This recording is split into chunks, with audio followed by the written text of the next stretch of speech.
परमेश्वर के दैनिक वचन। हालांकि परमेश्वर मनुष्य से छिपा हुआ है, फिर भी सभी चीजों के मध्य उसके कार्य मनुष्य के लिए पर्याप्त हैं कि वो परमेश्वर को जान सके। अय्यूब ने परमेश्वर के चेहरे को नहीं देखा था या परमेश्वर के द्वारा बोले गए वचनों को नहीं सुना था, और उसने व्यक्तिगत रूप से परमेश्वर के कार्य का अनुभव तो बिल्कुल भी नहीं किया था, परंतु परमेश्वर के प्रति उसके भय एवं अपनी परीक्षाओं के मध्य उसकी गवाही को सभी लोगों के द्वारा देखा गया था और परमेश्वर के द्वारा उनसे प्रेम किया गया है, उनमें आनंद मनाया गया है और उनकी प्रशंसा की गई है। और लोग उनसे ईर्ष्या करते हैं और उनकी तारीफ करते हैं और इसके अतिरिक्त उनका गुणगान करते हैं। उसके जीवन के विषय में कुछ भी महान या असाधारण नहीं था, बिल्कुल किसी साधारण मनुष्य के समान। उसने एक साधारण जीवन जिया था, सूर्य उगने पर काम पर जाना और सूर्य अस्त होने पर अपने घर पर विश्राम के लिए वापस आना। अंतर यह है कि इन अनेक साधारण दशकों के दौरान उसने परमेश्वर के मार्ग के भीतर एक अंतर्दृष्टि हासिल की थी और परमेश्वर की महान सामर्थ्य एवं संप्रभुता का एहसास किया और उसे समझा था जैसा किसी और व्यक्ति ने कभी भी नहीं किया था। वो किसी भी साधारण मनुष्य की अपेक्षा चतुर नहीं था। उसका जीवन खास तौर पर कठिन नहीं था। इसके अतिरिक्त न ही उसके पास विशेष अदृश्य कुशलताएं थीं। हालांकि जो उसने धारण किया था वह ऐसा व्यक्तित्व था जो ईमानदार, उदार एवं सीधा था। एक ऐसा व्यक्तित्व जो निष्पक्षता एवं धार्मिकता से प्रेम करता था और जो सकारात्मक चीजों से प्रेम करता था, जिनमें से कुछ भी अधिकांश सामान्य लोगों के द्वारा धारण नहीं किया जाता है। उसने प्रेम एवं घृणा के मध्य अंतर किया। उसके पास न्याय का एक एहसास था। वह अडिग एवं दृढ़ था और वह अपने विचारों में परिश्रमी था और इस प्रकार पृथ्वी पर अपने साधारण समय के दौरान उसने उन सभी असाधारण चीजों को देखा जिन्हें परमेश्वर ने किया था और उसने परमेश्वर की महानता, पवित्रता एवं धार्मिकता को देखा। उसने मनुष्य के लिए परमेश्वर की चिंता, कृपालुता और सुरक्षा को देखा था और उसने सर्वोच्च परमेश्वर की प्रतिष्ठिता एवं अधिकार को भी देखा था। अय्यूब क्यों इन चीजों को हासिल कर सका जो किसी भी साधारण मनुष्य से परे थीं?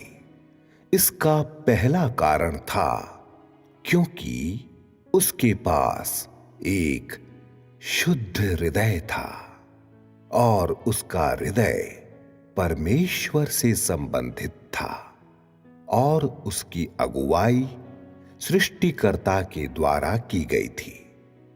दूसरा कारण था उसका अनुसरण निर्दोष एवं सिद्ध होने के लिए अय्यूब का अनुसरण, और ऐसा व्यक्ति जो स्वर्ग की इच्छा को माने, जिसे परमेश्वर के द्वारा प्रेम किया जाए और जो बुराई से दूर रहे। अय्यूब ने परमेश्वर को देखने या परमेश्वर के वचनों को सुनने में असमर्थ होते हुए भी इन चीजों को धारण एवं इनका अनुसरण किया। हालांकि उसने परमेश्वर को कभी नहीं देखा था, फिर भी वह उन माध्यमों को जान गया था जिनके द्वारा वो सभी चीजों के ऊपर शासन करता है, और वह उस बुद्धि को समझ गया था जिसके तहत परमेश्वर ऐसा करता है। हालांकि उसने परमेश्वर के द्वारा कहे गए वचनों को कभी नहीं सुना था, फिर भी अय्यूब जानता था कि मनुष्य को प्रतिफल देने और मनुष्य से ले लेने के सभी कार्य परमेश्वर की ओर से आते हैं। हालांकि उसके जीवन के वर्ष किसी भी साधारण मनुष्य से अलग नहीं थे, फिर भी उसने अपने जीवन की असाधारणता को सभी चीजों के ऊपर परमेश्वर की संप्रभुता के अपने ज्ञान को प्रभावित करने या परमेश्वर का भय मानने और बुराई से दूर रहने के मार्ग के अपने अनुसरण को प्रभावित करने की अनुमति नहीं दी थी। उसकी दृष्टि में सभी चीजों के नियम परमेश्वर के कार्यों से भरे हुए थे और परमेश्वर की संप्रभुता को किसी व्यक्ति के जीवन के किसी भी भाग में देखा जा सकता था। उसने परमेश्वर को नहीं देखा था, परंतु वह यह महसूस कर सकता था कि परमेश्वर के कार्य हर जगह हैं और पृथ्वी पर अपने साधारण समय के दौरान वह अपने जीवन के प्रत्येक कोने में परमेश्वर के असाधारण एवं अद्भुत कार्यों को देखने में सक्षम था और परमेश्वर के अद्भुत इंतजामों को देख सकता था। परमेश्वर की गोपनीयता एवं खामोशी ने अय्यूब के द्वारा परमेश्वर के कार्यों के एहसास को बाधित नहीं किया, न ही इसने सभी चीजों के ऊपर परमेश्वर की संप्रभुता के उसके ज्ञान को प्रभावित किया था। उसका जीवन परमेश्वर की संप्रभुता एवं इंतजामों का एहसास करना था, जो उसके प्रतिदिन के जीवन के दौरान सभी चीजों के मध्य छिपा हुआ था। अपने प्रतिदिन के जीवन में उसने उस परमेश्वर के हृदय की आवाज और वचनों को भी सुना एवं समझा था, जो सभी चीजों के मध्य खामोश है, फिर भी अपने हृदय की आवाज और वचनों को सभी चीजों के नियमों के शासन के माध्यम से अभिव्यक्त करता है। तो तूने देखा कि यदि लोगों के पास अय्यूब के समान ही मानवता एवं अनुसरण होता, तो वे भी अय्यूब के समान ही उसी एहसास एवं ज्ञान को प्राप्त कर सकते हैं और अय्यूब के समान ही सभी चीजों के ऊपर परमेश्वर की संप्रभुता की वही समझ एवं ज्ञान को अर्जित कर सकते हैं। परमेश्वर अय्यूब पर प्रकट नहीं हुआ था या उससे बातचीत नहीं की थी, परंतु अय्यूब खरा एवं सीधा और परमेश्वर का भय मानने और बुराई से दूर रहने के योग्य था। दूसरे शब्दों में, बिना परमेश्वर के प्रकट हुए या मनुष्य से बात किए सभी चीजों के मध्य परमेश्वर के कार्य और सभी चीजों के ऊपर उसकी संप्रभुता किसी मनुष्य के लिए पर्याप्त है, ताकि वह परमेश्वर के अस्तित्व, सामर्थ्य और अधिकार को जान सके।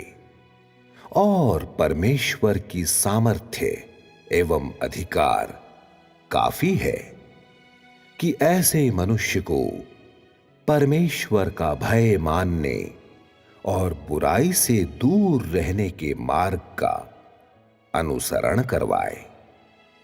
जबकि अय्यूब जैसा साधारण मनुष्य परमेश्वर के भय और बुराई के परित्याग को हासिल करने के योग्य था, तो हर एक साधारण मनुष्य जो परमेश्वर का अनुसरण करता है उसे भी इस योग्य होना चाहिए। हालांकि ये शब्द एक तर्कसंगत अनुमान के समान सुनाई दे सकते हैं, फिर भी ये परिस्थितियों के नियमों का उल्लंघन नहीं करते हैं। फिर भी ये तथ्य अपेक्षाओं से मेल नहीं खाते हैं। परमेश्वर का भय मानना और बुराई से दूर रहना ऐसा प्रतीत होता है कि यह अय्यूब का और केवल अय्यूब का ही निरंतर प्रयास है। परमेश्वर का भय मानने और बुराई से दूर रहने का जिक्र होने पर लोग सोचते हैं कि इसे केवल अय्यूब के द्वारा ही किया जाना चाहिए।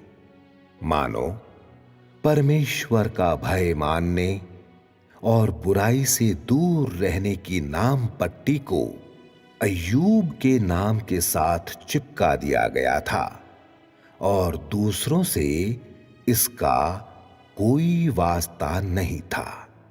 इसका कारण स्पष्ट है, क्योंकि केवल अय्यूब ही इस प्रकार का व्यक्तित्व रखता था जो ईमानदार, उदार एवं सीधा था और जो निष्पक्षता एवं धार्मिकता और उन चीजों से प्रेम करता था जो सकारात्मक थीं। इस प्रकार केवल अय्यूब ही परमेश्वर का भय मानने और बुराई से दूर रहने के मार्ग का अनुसरण कर सकता था। तुम सभी ने यहां पर निहित अर्थ को समझ लिया होगा, जो यह है क्योंकि कोई भी ऐसी मानवता को धारण नहीं करता है जो सच्चा, उदार एवं सीधा है और जो निष्पक्षता एवं धार्मिकता और उससे प्रेम करता है जो सकारात्मक है।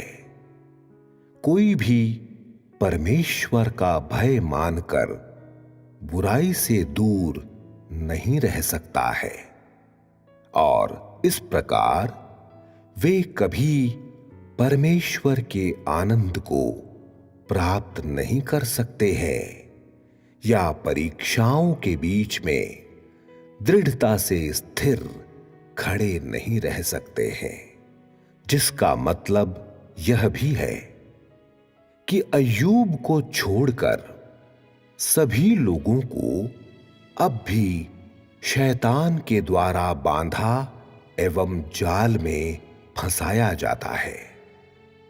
उनके द्वारा उन सबों पर दोषारोपण, आक्रमण एवं उनका शोषण किया गया है और वे ऐसे लोग हैं जिन्हें शैतान निगलने की कोशिश करता है और उन सभी को बिना किसी स्वतंत्रता के शैतान के द्वारा बंधुआई में ले जाया गया है।